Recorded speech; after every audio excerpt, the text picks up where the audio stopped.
the art world turned on itself in the age of AI.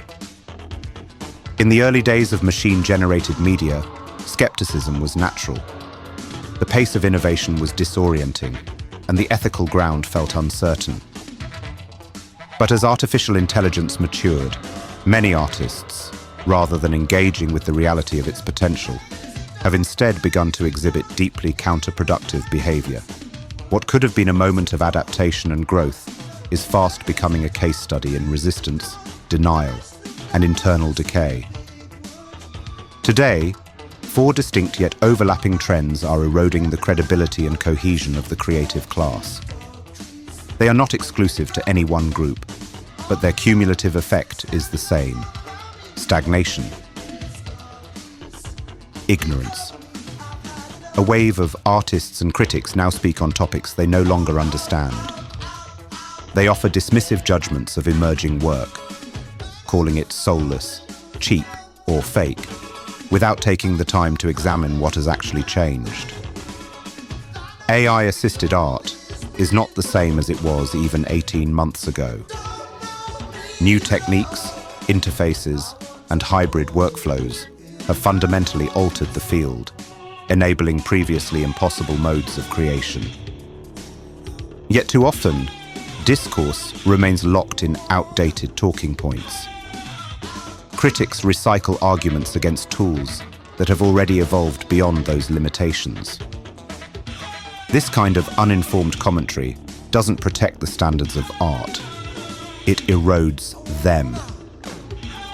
When you attack work that demonstrably outpaces your understanding, your critique becomes a confession that you are no longer qualified to lead the conversation. Dogma. There is a growing ideological obsession with authenticity in process, often rooted in outdated definitions of labor and craft. Artists who work digitally, especially those who use new tools like AI, are accused of cheating, of bypassing the struggle that supposedly legitimizes art. But this notion of sanctified suffering is a romantic myth. The medium is not the message.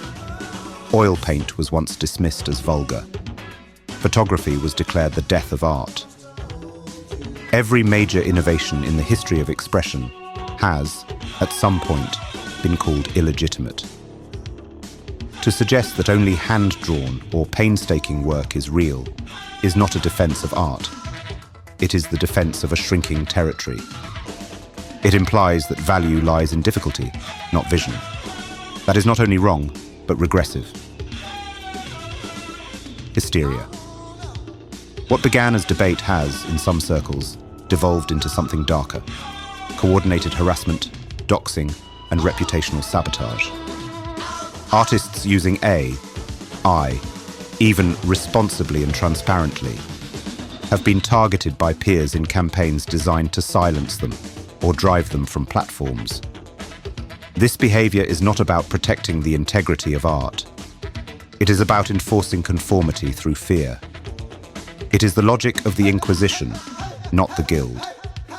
Worse still, it often masquerades as moral righteousness, as if ruining someone's career is somehow virtuous if done in the name of tradition. Such tactics have already begun to backfire. New communities are forming outside of legacy institutions.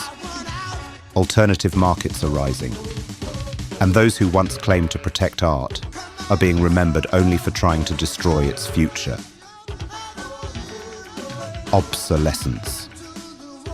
The final trend is perhaps the most tragic: a growing gap between what artists think AI can do and what it actually is doing. While public debate often centers on simplistic outputs, image generators, chatbot poems, the reality is far more complex.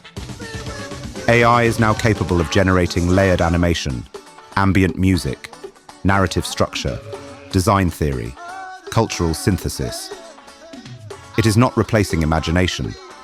It is reconfiguring the canvas on which imagination operates. And yet, many artists continue to attack AI as if it were stuck in 2022. Their criticisms increasingly resemble flat earth arguments, outdated, confidently asserted, and easily disproven. In doing so, they don't just discredit themselves. They actively mislead their audiences, shaping a discourse that is fundamentally out of touch. The result is a growing body of opinion that will not age gracefully. In 2 years' time, many of the loudest voices in the conversation today will look like they were lying. Or worse, like they were lost. Conclusion. These four behaviors, ignorance, dogma, hysteria, and obsolescence, are not mere missteps. They are self-inflicted wounds. They reflect an art culture that, in parts, has become more concerned with gatekeeping than creation, more invested in being right than being relevant. There is still time to course correct. There are artists embracing change, exploring hybrid workflows, and reimagining what expression can look like. But those voices are often drowned out by the noise of fear. The future of art will not be determined by purity tests or appeals to nostalgia. It will be shaped by those willing to experiment, collaborate, and evolve. Those who adapt will create things no one has ever seen before. Those who don't will be remembered for shouting at the storm, while the rest of us learned how to ride it.